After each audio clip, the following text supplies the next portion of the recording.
नमस्कार। आज हम एक बहुत ही दिलचस्प पड़ताल करने वाले हैं।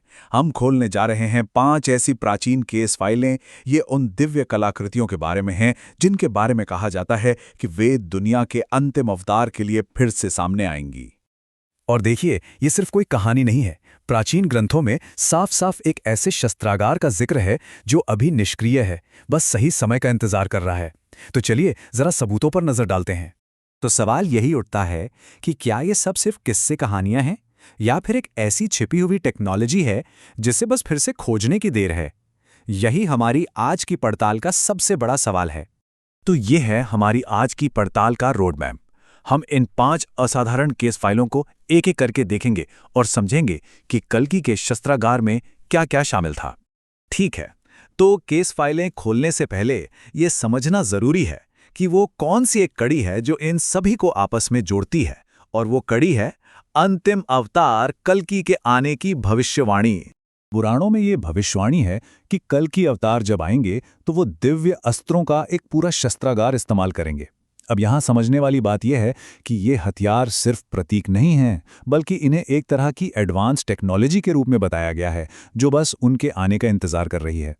तो चलिए अब अपनी पहली 2 केस फाइलों पर आते हैं। ये वो कलाकृतियां हैं जो बड़े ही रहस्यमय तरीके से इतिहास के पन्नों से गायब हो गईं। तो सबसे पहला सबूत है गांडीव, योद्धा अर्जुन का वो मशहूर धनुष जिसके बारे में कहा जाता था कि उससे कोई तोड़ ही नहीं सकता। सोचिए, एक ऐसा अचूक हथियार जो लंबी दूरी तक मार कर सकता था।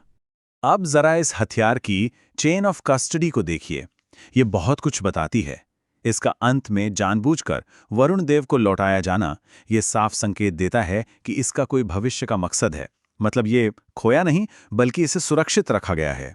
तो एक जबरदस्त हमला करने वाले हथियार के बाद अब बात करते हैं एक बेजोड़ रक्षा प्रणाली की। हमारी अगली केस फाइल है कर्ण के कवच और कुंडल की, जो उन्हें जन्म के साथ ही सूर्य देव से मिले थे। और यही हमारी पड़ताल का असली मकसद सामने आता है। हम इन चीजों को जादू टोने की तरह नहीं देख रहे, बल्कि एक ऐसी डिवाइन टेक्नोलॉजी की तरह देख रहे हैं जो शायद आज भी हमारी समझ से बाहर है। और कवच का इतिहास भी गांडीव की तरह ही है।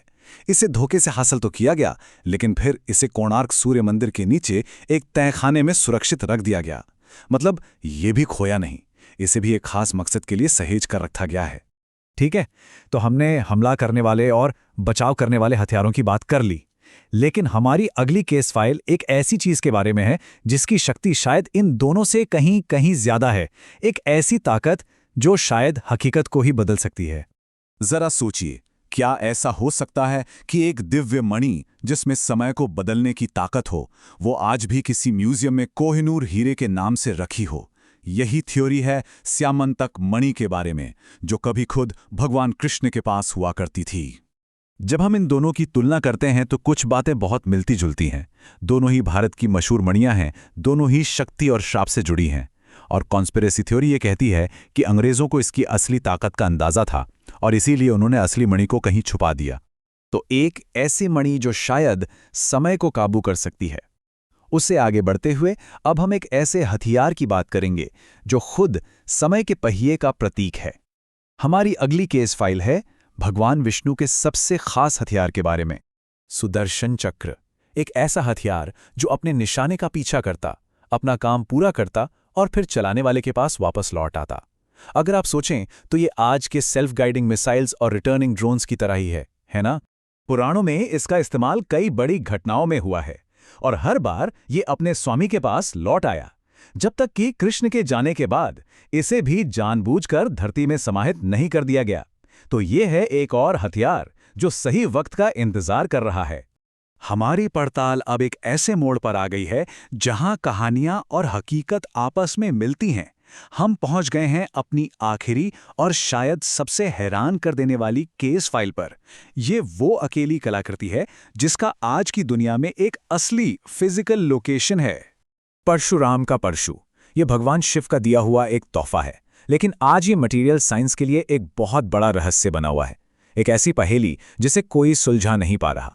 कहानियों के मुताबिक खुद परशुराम ने प्रायश्चित के लिए इस परशु को यहां जमीन में गाड़ दिया था और तब से ये यहीं पर है, हर मौसम की मार झेलते हुए।